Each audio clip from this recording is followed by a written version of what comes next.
बिस्मिल्लाहिर्रहमानिर्रहीम।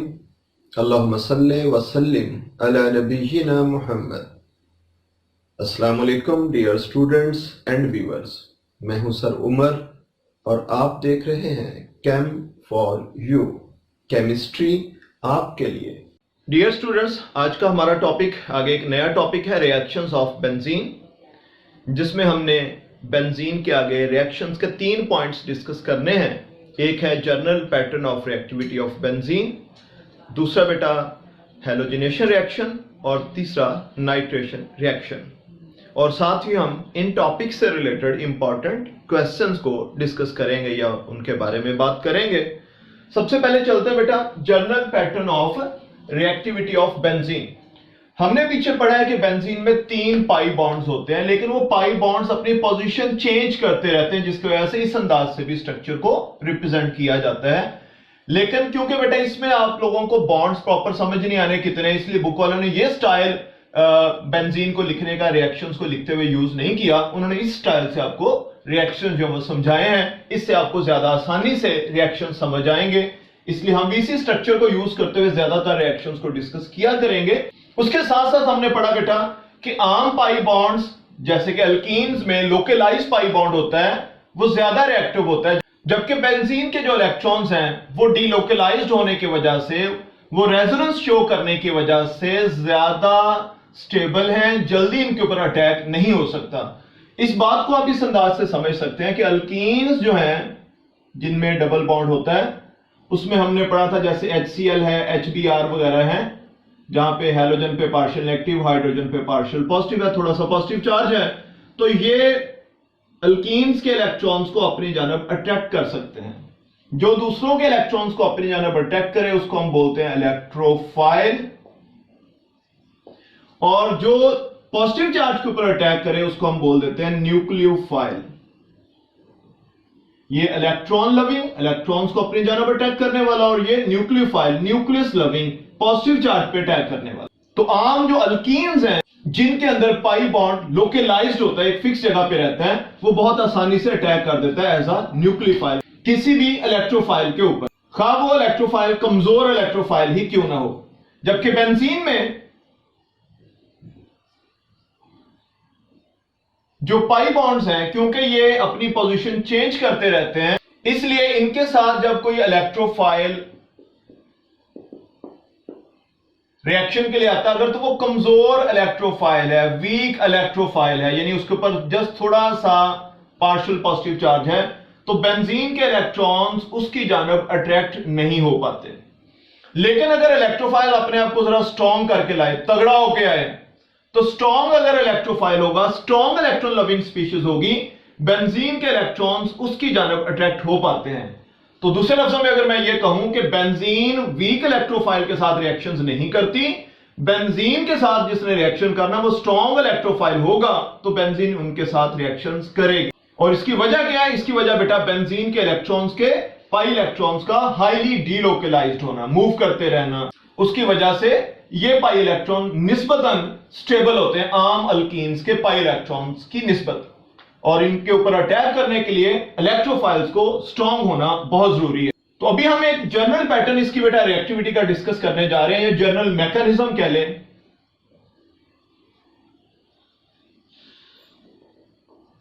कि बेंजीन कैसे रिएक्शन करती है। तो बेंजीन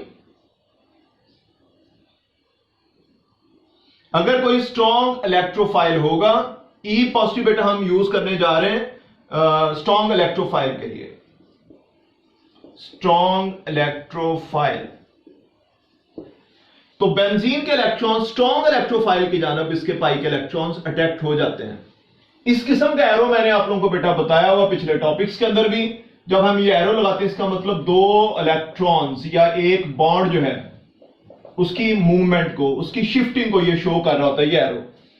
तो ये बेटा ये पाई बॉन्ड के जो इलेक्ट्रॉन्स हैं ये अटैक करते हैं स्ट्रॉन्ग इलेक्ट्रोफाइल के ऊपर, या इलेक्ट्रोफाइल अटैक कर लेता है इनके इलेक्ट्रॉन्स को। तो यहां पे हम इसलिए कह सकते हैं कि इस किस्म के रिएक्शंस में अगर ये इलेक्ट्रोफाइल कोई स्पीशीज है तो ये बेंजीन न्यूक्लियोफाइल है, इसके इलेक्ट्रॉन्स अटैक करते हैं as a nucleophile, nucleus loving species के तौर पे, और स्ट्रॉन्ग इलेक्ट्रोफाइल आमतौर पे फुल पॉजिटिव चार्ज वाली स्पीशीज होती है। तो इसलिए बेटा ये E positive full positive charge वाली स्पीशीज है। बेंजीन के पाई इलेक्ट्रॉन्स उसके ऊपर बेटा अटैक करते हैं और अटैक करने के नतीजे में ये क्या बनाते हैं, जरा देखिएगा। जहां हमने एरो लगाया बेटा चेंज वहीं पे आनी है, बाकी पाई बॉन्ड्स आपने वैसे बना देने। ये वाले जो पाई बॉन्ड्स हैं, एक पाई बॉन्ड और दूसरा, ये एक पाई बॉन्ड और ये दूसरा, ये अटैक में इन्वॉल्व हमने इसको नहीं दिखाया, एरो सिर्फ यहां से लगाया है, तो ये एक पाई बॉन्ड बेटा रिएक्शन में इन्वॉल्व हो रहा है। आपको पता है कि बेंजीन में हर कार्बन के ऊपर एक एक हाइड्रोजन होती है। अब इस कार्बन के ऊपर जो हाइड्रोजन है वो क्योंकि नेक्स्ट स्टेप में इन्वॉल्व होनी, इसलिए हम उसको भी शो साथ में करने जा रहे हैं। वैसे तो हर एक के पास है, लेकिन इस हाइड्रोजन ने अगले स्टेप में हिस्सा लेना है, रिएक्शन में हिस्सा लेना है नेक्स्ट। और ये जो दोनों पाई बॉन्ड के इलेक्ट्रॉन्स हैं ये ई के साथ बॉन्ड बनाने में इस्तेमाल हो जाते हैं। यहां से ये शिफ्ट हो जाते हैं ऐसे ई के साथ, तो ये ई के साथ इन्होंने बॉन्ड बना लिया। दो इलेक्ट्रॉन्स है, एक ऊपर वाले कार्बन का, एक नीचे वाले कार्बन का। तो एक इलेक्ट्रॉन ये उस बॉन्ड का और दूसरा इलेक्ट्रॉन ये आगे चला गया ई के पास, ई का पॉजिटिव खत्म हो जाता है। लेकिन ये जो नीचे वाला कार्बन है, क्योंकि एक इलेक्ट्रॉन नीचे वाले कार्बन का था, एक ऊपर वाले कार्बन का था, ऊपर वाले कार्बन का कह लें ये वाला है, उसी के पास रह गया, और जो नीचे वाले कार्बन का एक इलेक्ट्रॉन था वो ई के साथ आगे यहां पे इन्वॉल्व हो गया। तो ई का पॉजिटिव खत्म हो गया, लेकिन नीचे वाले कार्बन पे पॉजिटिव चार्ज आ गया। ये ध्यान से बेटा, कुछ बुक्स पे मिसिंग हो सकती है इस जगह पे, ये पॉजिटिव चार्ज हर सूरत में लगाना है इसको। अगले स्टेप में बेटा यही जो स्पीशीज बनी है उसी को बनाना आपने ई और नीचे H और इस नीचे वाले कार्बन के ऊपर पॉजिटिव चार्ज। नेक्स्ट स्टेप में कोई बेस जिसके ऊपर नेगेटिव चार्ज है। बेस कहते हैं बेटा हर ऐसी चीज को जो प्रोटॉन को H पॉजिटिव को एक्सेप्ट कर सके। इसने क्योंकि बेटा अटैक करना इस H पे और इस H को अपने साथ मिला लेना है, इसलिए इसको हम बेस का नाम दे रहे हैं। इस नेगेटिव चार्ज वाली स्पीशीज को हम बेस क्यों बोल रहे हैं, क्योंकि इसने H के ऊपर अटैक करना। जो चीज H के ऊपर अटैक करे या H को अपने साथ मिला ले H पॉजिटिव को, तो proton acceptor H positive acceptor को हम बेस कहते हैं। तो ये बेटा अटैक करती है H के ऊपर, और ये हाइड्रोजन और कार्बन के दरमियान जो बॉन्ड है ये शिफ्ट हो जाता है नीचे वापस इस जगह पे। बेंजीन की ख्वाहिश होती है कि दोबारा से अपने जो रिंग है उसके अंदर 2 2 4 और 2 6 इलेक्ट्रॉन्स का, वो जो 6 पाई इलेक्ट्रॉन्स का दोबारा से क्लाउड बना ले जो कि रेजोनेट कर सके, रेजोनेंस स्टेबिलिटी को ये बहाल कर सके अपनी को। इसलिए बेंजीन इस बेस को या नेगेटिव चार्ज वाली स्पीशीज को इस पॉजिटिव चार्ज वाली कार्बन पे अटैक नहीं करने देती, बल्कि अपनी एक हाइड्रोजन की कुर्बानी दे देती है। हाइड्रोजन उतार के उसके साथ मिला देती है और उसके इलेक्ट्रॉन्स को अपने साथ दोबारा यहां पे ले आती है। तो इस तरह से बेटा जो चेंज आएगी, जहां पे एरोज हैं चेंज सिर्फ वहीं पे आनी है। ध्यान से जरा देखिएगा। तो नेक्स्ट स्टेप में हमारे पास क्या हो गया, एक पाई बॉन्ड ये था, दूसरा पाई बॉन्ड हमारे पास ये वाला ऑलरेडी था, तीसरा बेटा ये दोनों इलेक्ट्रॉन्स यहां पे शिफ्ट हो गए, तो यहां पे एक पाई बॉन्ड दोबारा से बन गया। तो ये कार्बन का पॉजिटिव चार्ज खत्म हो जाएगा। अब ये दोनों इलेक्ट्रॉन यहां पे आ गए और ये H पॉजिटिव की शक्ल में यहां से उतर जाएगा। H पॉजिटिव और B नेगेटिव मिलके बना देते हैं BH, और दोनों न्यूट्रल हो जाएंगे। H पॉजिटिव B और B नेगेटिव B दोनों मिलके न्यूट्रल स्पीशीज बना देंगे BH, और इस कार्बन के ऊपर एक E लगा हुआ है। अगर आप इस चीज को नोट करें तो आप देखेंगे बेटा कि बेंजीन में जहां हर कार्बन के साथ एक एक हाइड्रोजन होती है, ओवरऑल तब्दीली यह आई है कि बेंजीन ने अपने एक हाइड्रोजन को उतार के वहां पे ई ले आई है। तो हाइड्रोजन को उतार के उसकी जगह पे कोई और ग्रुप का आ जाना, इसको हम बोलते हैं सब्स्टिट्यूशन रिएक्शन।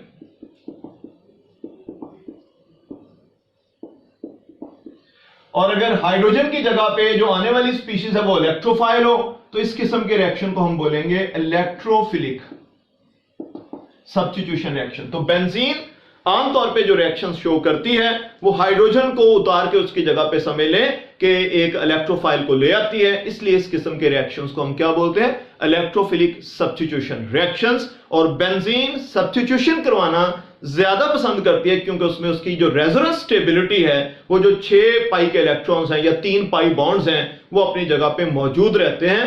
और इसकी रेजोनेंस स्टेबिलिटी पे कोई फर्क नहीं पड़ता। तो बेंजीन अपनी रेजोनेंस स्टेबिलिटी को बहाल रखने या उसको कायम रखने के लिए एक हाइड्रोजन की जगह पे इलेक्ट्रोफाइल्स को लाना पसंद करती है।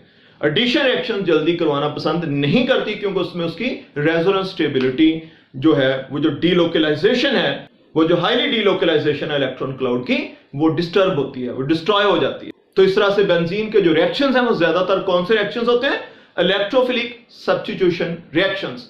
ये मैंने ओवरऑल आपको बेटा बात की है कि मजमूई तौर पे अगर हम देखें तो ये ऐसे हो रहा है कि एक H की जगह पे एक इलेक्ट्रोफाइल आ गया है, और ये उस रिएक्शन का एक जनरल मैकेनिज्म है। अगले तमाम रिएक्शंस में यही मैकेनिज्म बेटा इन्वॉल्व होना है, जिसमें एक स्टेप होना है जिसमें बेंजीन इलेक्ट्रोफाइल के ऊपर अटैक कर रही है, और सेकंड स्टेप में जो बेस है वो अटैक कर रहा है एक H के ऊपर। तो बेस का जो अटैक हुआ करेगा बेंजीन के एक H पॉजिटिव के ऊपर या H के ऊपर। पहले स्टेप में ये बेंजीन का अटैक इलेक्ट्रोफाइल के ऊपर, स्ट्रॉन्ग इलेक्ट्रोफाइल के ऊपर, और सेकंड स्टेप में एक बेस का अटैक बेंजीन के H के ऊपर, जिसको H पॉजिटिव की शक्ल में वो अपने साथ उतार के ले जाया करेगी।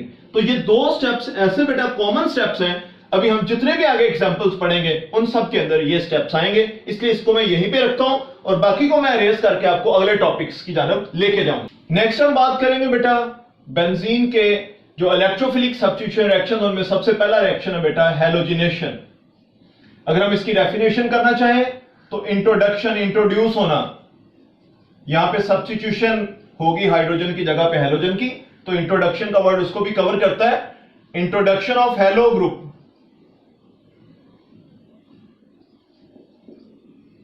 टू एन ऑर्गेनिक कंपाउंड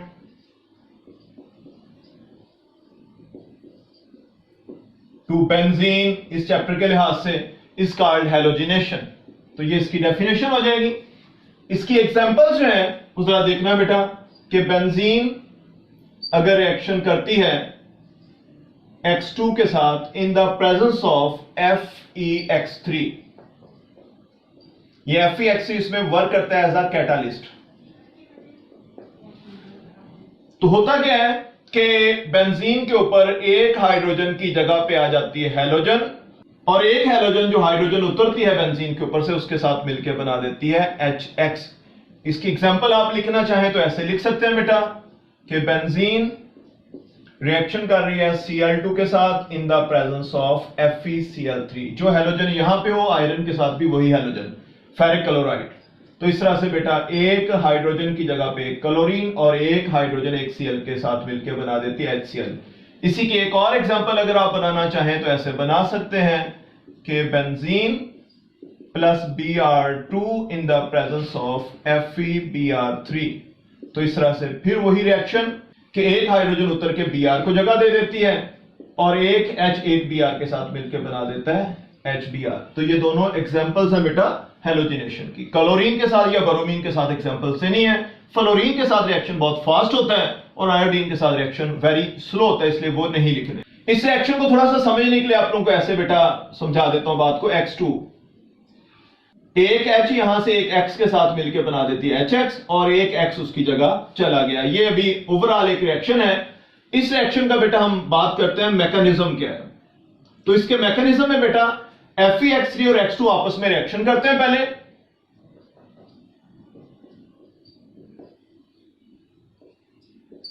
और मिलके FeX4 नेगेटिव और X पॉजिटिव प्रोड्यूस करते हैं। ये X पॉजिटिव एक स्ट्रॉन्ग इलेक्ट्रोफाइल है, और FeX4 नेगेटिव ये बाद में बेस के तौर पे वर्क करना आखिरी स्टेप में। स्ट्रॉन्ग इलेक्ट्रोफाइल हमारे पास X पॉजिटिव जो कि Cl पॉजिटिव Br पॉजिटिव हो सकता है। तो FeX3 after reaction with X2 produces FeX4 negative plus X positive. इस रिएक्शन को भी थोड़ा सा पीसेस में आपको एक्सप्लेन कर देता हूं बेटा, जस्ट आपके समझने के लिए। लिखना आपने ऐसे ही है, X और X हैलोजन में ये बॉन्ड होता है हैलोजन हैलोजन के दरमियान। ये बेटा इस तरह से ब्रेक करता है कि एक हैलोजन के पास दोनों इलेक्ट्रॉन चले जाते हैं, वो X नेगेटिव बन जाती है, और एक हैलोजन वहां से X पॉजिटिव बन जाती है, और FeX3 जो है बेसिकली वो X नेगेटिव के साथ मिलकर बना देता है FeX4 नेगेटिव। तीन हैलोजन ये, चौथी ये नेगेटिव चार्ज वाली, तो ये बन गया, और साथ में जो X पॉजिटिव है वो अलग हो जाती है। तो इस तरह से X पॉजिटिव एक स्ट्रॉन्ग इलेक्ट्रोफाइल प्रोड्यूस हुआ है। तो फर्स्ट स्टेप में बेटा एक स्ट्रॉन्ग इलेक्ट्रोफाइल जो है उसकी फॉर्मेशन हो रही है, स्ट्रॉन्ग इलेक्ट्रोफाइल की फॉर्मेशन। ये हमारा फर्स्ट स्टेप है इसमें। और ये स्ट्रॉन्ग इलेक्ट्रोफाइल जो है ये बेटा अटैक करता है, एक्स पॉजिटिव अटैक करता है बेंजीन के साथ, इसका रिएक्शन होता है। बस ई की जगह आपने क्या लिख दिया बेटा एक्स, ये x Cl positive Br positive कुछ भी हो सकता है। तो बेंजीन के इलेक्ट्रॉन उसी तरह से बेटा बाकी सारा कुछ है, सेम सारा प्रोसेस आगे चलेगा। ये इलेक्ट्रॉन्स अटैक करते हैं एक्स के ऊपर, तो एक्स के साथ इसका बॉन्ड बन गया हेलोजन के साथ, और उस कार्बन का जो एक हाइड्रोजन था वो शो कर दिया, नीचे वाली कार्बन पे आ गया पॉजिटिव चार्ज। नेक्स्ट स्टेप में बेटा यही जो मॉलिक्यूल पहले स्टेप में बना है ये दोबारा से मैंने वही बनाना है, और इसके ऊपर अब अटैक करना बेस ने। बेस के तौर पे इस रिएक्शन में इन्वॉल्व होता है FeX4, तो FeX4 ये अटैक करता बेटा एक H के ऊपर। अब आपको पता बेटा FeX4 जो है ये दो चीजों का कॉम्बिनेशन है, एक FeX3 जो कि हमारा कैटलिस्ट है और दूसरा उसके साथ X नेगेटिव मिला था। तो यहां से एक बेसिकली X नेगेटिव इस H के साथ मिलकर बना देते हैं HX, H पॉजिटिव उतरेगा यहां से जो चौथा हेलोजन था X नेगेटिव वो इसके साथ मिलकर बना दिया उसने HX, और पीछे रह जाएगा ये वाला FeX3। कैटलिस्ट हमारा दोबारा से रीजनरेट हो गया, ये कैटलिस्ट है।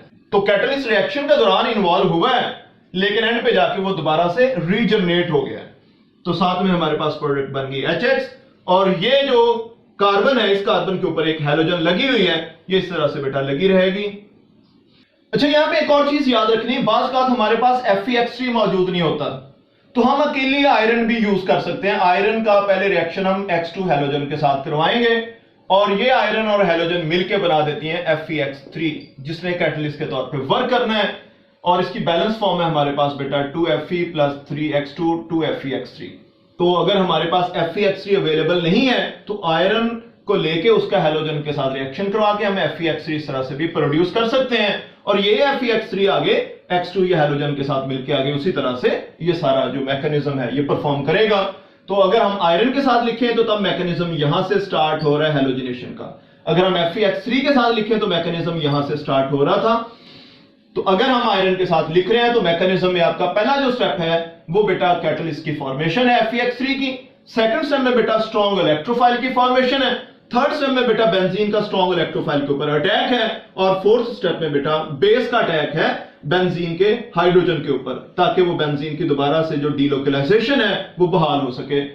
और इस तरह से ओवरऑल बेटा करते कराते क्या हुआ है कि बेंजीन के ऊपर एक हाइड्रोजन की जगह पे हेलोजन आ गई हुई है, जिसको हमने शुरू में ओवरऑल रिएक्शन में लिखा था। बाज़ औक़ात ऐसा होता है कि बेंजीन के साथ कुछ अल्काइल ग्रुप्स लगे हुए हैं, जैसे मिथाइल ग्रुप लगा हुआ है, अगर हम इनका रिएक्शन करवाएं हेलोजन्स के साथ जैसे क्लोरीन के साथ तो ये सनलाइट की प्रेजेंस में ही हो जाता है रिएक्शन, और इस रिएक्शन में ये जो साइड पे अल्काइल ग्रुप है इसकी हाइड्रोजन्स हेलोजन्स के साथ सब्स्टिट्यूट होती चली जाती हैं और प्रोडक्ट बनती है। तब रिंग के साथ अटैक नहीं होता, तब जो साइड चेन है जो अल्काइल ग्रुप है उसकी हाइड्रोजन्स रिप्लेस हो जाती है हेलोजन्स के साथ। तो इसमें होता क्या बेटा, अगर हमारे पास जैसे टॉलुवीन थी तो पहले स्टेप में होगा, हम स्टेप वाइज लिख देते हैं रिएक्शन को, एक हाइड्रोजन इसके साथ मिलके HCl बना देती है और उस H की जगह पे एक क्लोरीन चली जाती है, बन जाता है CH2Cl + HCl।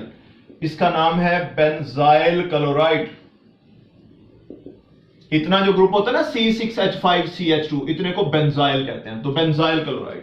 ये बेंजाइल क्लोराइड अभी इसके पास हाइड्रोजन्स हैं साइड चेन पे, जो कार्बन है उसके साथ वो तमाम की तमाम रिप्लेस हो सकती होती हैं हेलोजन्स के साथ। तो इसका फिर Cl2 के साथ reaction in the presence of sunlight, तो फिर एक H और एक Cl मिलके HCl और उसकी जगह पे एक क्लोरीन चली जाती है। ये आम जैसे अल्केन्स या मीथेन के रिएक्शंस पढ़े थे उस तरह का रिएक्शन है। तो CHCl2 + HCl, इस प्रोडक्ट का नाम है बेंजल क्लोराइड। इस तरह से ये जो बेंजल क्लोराइड, अब इसमें एक हाइड्रोजन है ये साइड चेन वाले कार्बन के साथ,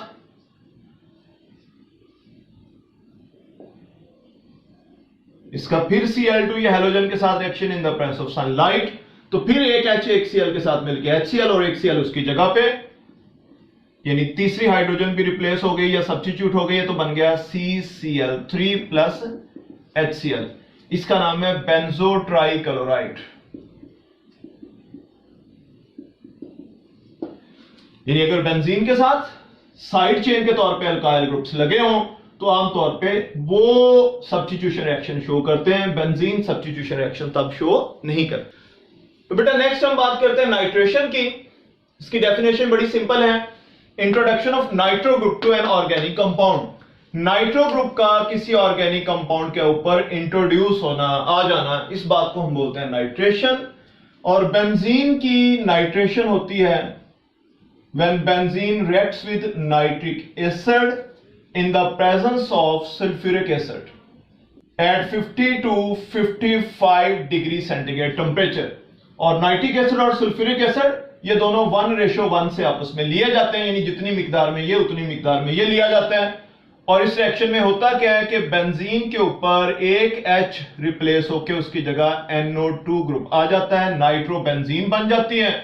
प्लस इसमें नाइट्रिक एसिड को आप समझने के लिए ऐसे लिख सकते हैं HONO2। जस्ट समझाने के लिए मैं लिख रहा हूं, एक H एक OH के साथ मिलकर वाटर बना देता है, NO2 ग्रुप वहां पे चला जाता है, तो प्लस इसमें बन जाता है वाटर।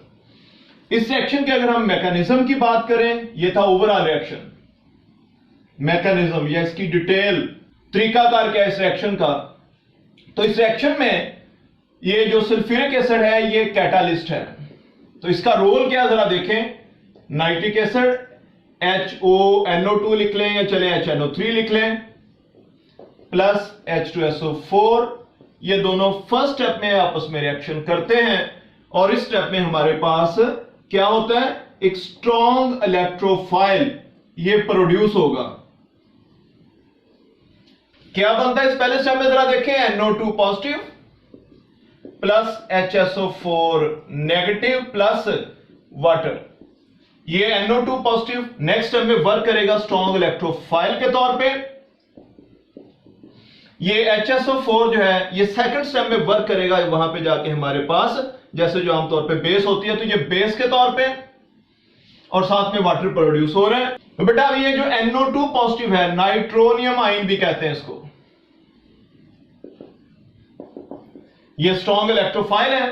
तो नाइट्रोनियम आयन स्ट्रॉन्ग इलेक्ट्रोफाइल के तौर पे वर्क करता है, बेंजीन के इलेक्ट्रॉन्स अटैक करते हैं इसके ऊपर, और NO2 यानी इलेक्ट्रोफाइल के साथ बॉन्ड बन गया, उस कार्बन का एक हाइड्रोजन भी शो कर दिया, नीचे वाली कार्बन पे आ गया उसी तरह से पॉजिटिव चार्ज। तो ये जो स्पीशीज पहले स्टेप में बनी है, नेक्स्ट स्टेप में ये बेटा बेस के साथ, और बेस के तौर पे वर्क करेगा HSO4। HSO4 यहां से एक H पॉजिटिव को अपने साथ मिला के बना देती है H2SO4, इसके ऊपर नेगेटिव, यहां से H पॉजिटिव उतरेगा, दोनों मिलकर बना देंगे H2SO4। और इस कार्बन के ऊपर एक NO2 यानी जो इलेक्ट्रोफाइल था वो लगा हुआ है, और ये इलेक्ट्रॉन्स वापस आके दोबारा से बेंजीन की जो रेजोनेंस है, उसकी जो स्टेबिलिटी है, डीलोकलाइजेशन है, उसको बहाल कर देंगे। तो इस तरह से बेटा ये था नाइट्रेशन रिएक्शन। तो आज के लेक्चर में बेटा जो हमारे इंपॉर्टेंट क्वेश्चंस हैं वो जरा सुन लें। एक तो ओवरऑल बेटा जो जनरल पैटर्न ऑफ रिएक्टिविटी है वो आपको एक लॉन्ग क्वेश्चन के तौर पे भी आ सकता है, उसमें बेटा जितना फिर आपकी बुक में सारा वो टॉपिक में लिखा हुआ सारा लिखना है। उस टॉपिक में उन्होंने बेंजीन की रिएक्टिविटी को पहले डिस्कस किया है कि स्ट्रॉन्ग इलेक्ट्रोफाइल ही इसके साथ रिएक्शन कर सकता है। देन बेटा उन्होंने हैलोजिनेशन वाला जो टॉपिक है वो भी उसके अंदर एक जनरल एग्जांपल के तौर पे लिखा हुआ है। देन उन्होंने जो एक जनरल मैकेनिज्म है, 2 स्टेप्स वाला जो हमने ई के साथ जिस किस्म का रिएक्शन पढ़ा था, वो एक जनरल मैकेनिज्म दिया हुआ है। लॉन्ग के तौर पे है तो सारा लिखना है, अगर शॉर्ट के तौर पे आपको जनरल मैकेनिज्म आए बेंजीन की रिएक्टिविटी का, तो देन आपने सिर्फ 2 स्टेप्स लिखने हैं कि बेंजीन पहले ई पॉजिटिव के साथ और देन आगे बेस जो एक H को उतारती है, ये 2 स्टेप्स वाला एक शॉर्ट के तौर पे। देन बेटा जो हैलोजिनेशन रिएक्शन ओवरऑल एक हैलोजिनेशन की हेडिंग के तहत है, वो एक लॉन्ग क्वेश्चन के तौर पे इंपॉर्टेंट लॉन्ग क्वेश्चन है, उसमें आपने उसकी डेफिनेशन भी लिखनी है, जनरल रिएक्शन भी, उसके साथ साथ उनके फिर उसका जो मैकेनिज्म है वो भी। और अगर लॉन्ग के तौर पे है तो एंड पे जो बेंजीन के ऊपर अल्काइल ग्रुप्स के ऊपर हैलोजन्स आती हैं वो भी साथ में मेंशन करना है। और इसी तरह से अगर शॉर्ट के तौर पे है तो कुछ पीसेस के अंदर से इसके अंदर से शॉर्ट क्वेश्चंस भी पूछे जा सकते हैं। इस तरह से बेटा जो नाइट्रेशन वाला है ये भी लॉन्ग क्वेश्चन के तौर पे भी आ जाता है, शॉर्ट क्वेश्चन के तौर पे भी आ जाता है, बहुत बड़ा नहीं है, इसलिए बेटा दोनों क्वेश्चंस के अंदर ये पूछा जा चुका हुआ है। तो इसमें भी आप लोगों ने नाइट्रेशन की डेफिनेशन, ओवरऑल रिएक्शन और साथ में उसका मैकेनिज्म। इसके साथ साथ एक और कॉन्सेप्चुअल क्वेश्चन सुन लें। बात आ जाता है कि कोई से 2 रिएक्शंस बेंजीन के लिखें जिनमें बेंजीन सैचुरेटेड कंपाउंड्स के तौर पे बिहेव करती है या बेंजीन सब्स्टिट्यूशन रिएक्शंस शो करती है, तो तब आपने बेटा ये जो ओवरऑल रिएक्शंस हमने पढ़े हैं नाइट्रेशन या हेलोजिनेशन में, ये ओवरऑल कोई से 2 रिएक्शंस आप लोगों ने मेंशन कर देने हैं विदाउट मैकेनिज्म्स, शॉर्ट के तौर पे अगर आपको वो क्वेश्चन आता है तो। लो बच्चों, आज के लिए इतना ही। इंशाल्लाह नेक्स्ट लेक्चर में हम बेंजीन के बकिया जो रिएक्शंस हैं उनको डिस्कस करेंगे। तब तक के लिए अल्लाह हाफिज।